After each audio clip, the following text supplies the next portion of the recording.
মাহবুব, বন্যার সর্বশেষ পরিস্থিতি নোয়াখালীতে এখন কেমন, সেখানে ত্রাণ বিতরণ কেমন চলছে এবং উদ্ধার কার্য চলছে কিনা আমাদেরকে জানাবেন। জি অরণ্য, গত 11 দিন পর নোয়াখালীর আকাশে আজকে ঝলমলে রোদ দেখতে পেয়েছি। গতকালকে রাতের আকাশেও তা ছিল। কমতে শুরু করেছে নোয়াখালীর পানি।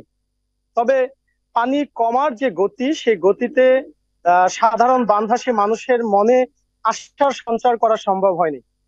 কারণ আহ কাল থেকে এ পর্যন্ত আমি যেটুকু দেখেছি, কয়েক ইঞ্চি পানি কিন্তু মাত্র কমেছে নোয়াখালীতে। ফলে আশ্রয় কেন্দ্রে যারা দীর্ঘদিন যাবত অপেক্ষায় আছেন, আবদ্ধ আছেন, তারা বাড়ি ঘরে ফিরবেন কবে সেটা এখনো নিশ্চিত নয়। আর আশ্রয় কেন্দ্রে দীর্ঘদিন থাকার কারণে বিভিন্ন ধরনের সমস্যার সৃষ্টি হয়েছে, যার মধ্যে গবাদি পশু আছে।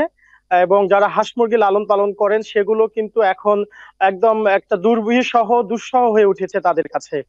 এবং শুকনো খাবার, যারা দীর্ঘদিন যাবৎ শুকনো খাবার খেয়ে দিন যাপন করছেন, তাদের জন্য এখন রান্না করা খাবারের চাহিদা বেড়েছে। কারণ রান্না করার জন্য যে পর্যাপ্ত জায়গা দরকার, শুকনো জায়গা দরকার, সেটি এখনো নোয়াখালীতে দেখা দেয়নি। আশ্রয় কেন্দ্র থেকে যে রান্না করা খাবার সরবরাহ করা হচ্ছে, সেটা কিন্তু একদম প্রত্যন্ত অঞ্চল বলবো, দুর্গম অঞ্চল বলবো, সেই জায়গাগুলোতে কিন্তু এখনো সেই খাবারগুলো পৌঁছানো সম্ভব হচ্ছে না।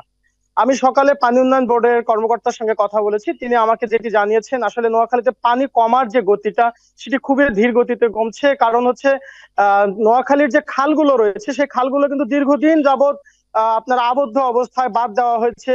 অনেকে যার তা যত্রতত্র ভাবে ব্রিজ করেছে, কালভার্ট নির্মাণ করেছে। ফলে সেগুলোতে কিন্তু পানি নিষ্কাশনের জন্য যে ব্যবস্থাটা, সেটা এক প্রকার একদম আবদ্ধ হয়ে পড়েছে।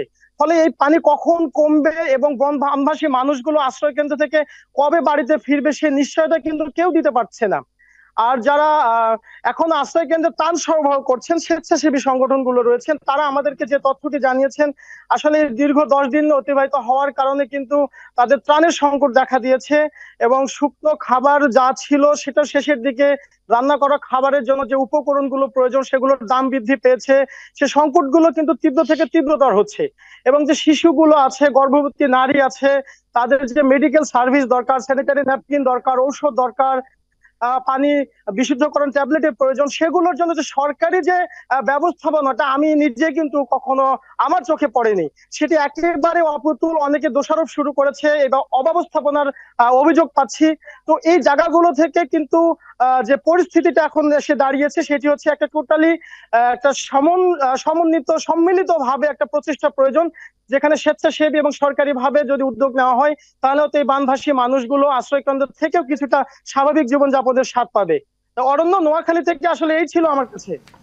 ধন্যবাদ মাহবুব আপনাকে। দর্শক, আমরা চলে যাচ্ছি পরবর্তী সংবাদে।